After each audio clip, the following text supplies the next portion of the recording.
అందరికీ నమస్తే, welcome to Q news. నేను రాజు. తెలంగాణ సర్పంచ్ ఎన్నికలు ప్రశాంతంగా ముగిశాయి. కాంగ్రెస్ పార్టీ అధిక స్థానాల్లో గెలిచింది. కొత్త సర్పంచులు, వార్డు సభ్యులు ప్రమాణ స్వీకారం చేయనున్నారు. అయితే ఎన్నికల్లో పోటీ చేసిన అభ్యర్థులకు కీలక హెచ్చరిక. 45 రోజుల్లోగా ఖర్చుల వివరాలు ఇవ్వకపోతే పదవులు కోల్పోవడమే కాకుండా 3 ఏళ్ల పాటు ఎన్నికల్లో పోటీ చేసే అవకాశం ఉండదు. కనుక అభ్యర్థులు వెంటనే ఎంపీడీఓలకు వివరాలు సమర్పించాల్సిందిగా రాష్ట్ర ఎన్నికల సంఘం ఆదేశించింది. తెలంగాణలో సర్పంచ్ ఎన్నికలు ప్రశాంతంగా ముగిశాయి. 3 దశల్లో ఎన్నికలు నిర్వహించగా అధికార కాంగ్రెస్ పార్టీ అత్యధిక స్థానాల్లో విజయం సాధించింది. గ్రామీణ ప్రాంతాలలో జరిగిన గ్రామ పంచాయతీ ఎన్నికలు 94 శాసనసభ నియోజకవర్గాల పరిధిలో ఈ ఎన్నికలు జరిగినాయి. ఈ 94 శాసనసభ నియోజకవర్గాల పరిధిలో జరిగిన ఎన్నికల్లో కాంగ్రెస్ పార్టీ 87 శాసనసభ నియోజకవర్గాలలో మెజారిటీ సాధిస్తే,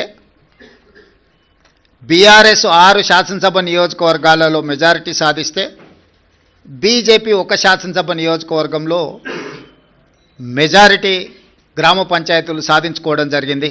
డిసెంబర్ 22 సోమవారం నాడు కొత్తగా ఎన్నికైన సర్పంచులు, వార్డు మెంబర్ల ప్రమాణ స్వీకారం చేయబోతున్నారు.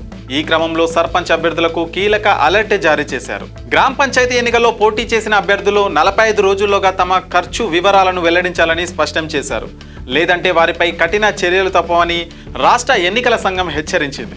మరో ముఖ్యమైన అంశం ఏంటంటే, సరైన వివరాలు ఇవ్వని అభ్యర్థులు తమ పదవులను కోల్పోతారని స్పష్టం చేసింది. ఈ మేరకు ఏసీసీ కార్యదర్శి మకరంద్ ఉత్తర్వులు జారీ చేశారు. ఎన్నికల ఖర్చుల వివరాలను ఎంపీడీఓలకు సమర్పించాలని సూచించారు. ఆ తర్వాత ఆ వివరాలను టీఈ పోల్ వెబ్ పోర్టల్లో అప్లోడ్ చేయాలని అభ్యర్థులను ఆదేశించారు. ఈ నివేదికలను 2026 ఫిబ్రవరి 15 లోపు ఎస్ఈసికి పంపాలని స్పష్టం చేశారు. రాష్ట్ర ఎన్నికల సంఘం ఆదేశాల ప్రకారం గడువులోగా వివరాలు ఇవ్వని వారు, తప్పుడు సమాచారం అందించిన వారు తెలంగాణ పంచాయతీరాజ్ చట్టం 2018లోని సెక్షన్ 23 ప్రకారం తమ పదవులను కోల్పోయే అవకాశం ఉందని హెచ్చరించింది. అది మాత్రమే కాకుండా మరో 3 ఏళ్ల పాటు ఏ ఎన్నికల్లోనూ పోటీ చేయకుండా నిషేధానికి గురవుతారని తెలిపింది.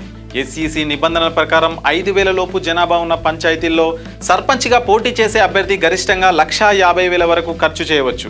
అదే వార్డు మెంబర్గా పోటీ చేసే అభ్యర్థి 30,000 వరకు ఖర్చు చేయవచ్చు.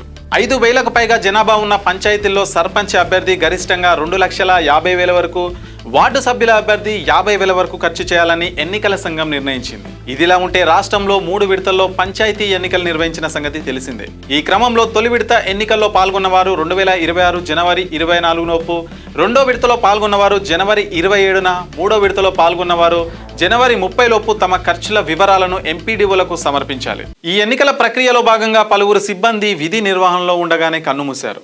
ఈ విధుల్లో మరణించిన ఉద్యోగుల పట్ల ఎస్ఈసి కమిషనర్ రాణి కుమిదిని సంతాపం తెలిపారు. తెలంగాణలో మొత్తం 3 విడతల పంచాయతీ ఎన్నికల్లో 1,205 సర్పంచ్, 25,848 వార్డు స్థానాలు ఏకగ్రీవమయ్యాయి. ఇవి పోగా మిగిలిన 11,497 సర్పంచ్, 85,955 వార్డు సభ్యుల స్థానాలకు ఎన్నికలు జరిగాయి. ఈ ఎన్నికల్లో 1,20,23,137 మంది ఓటు హక్కు వినియోగించుకున్నారు. మొత్తం పోలింగ్ శాతం 85.30గా నమోదైందని ఎస్ఈసి వెల్లడించింది. మీ వ్యాపారం అభివృద్ధి కావాలని కోరుకుంటున్నారా? అయితే వెంటనే క్యూ న్యూస్ని సంప్రదించండి.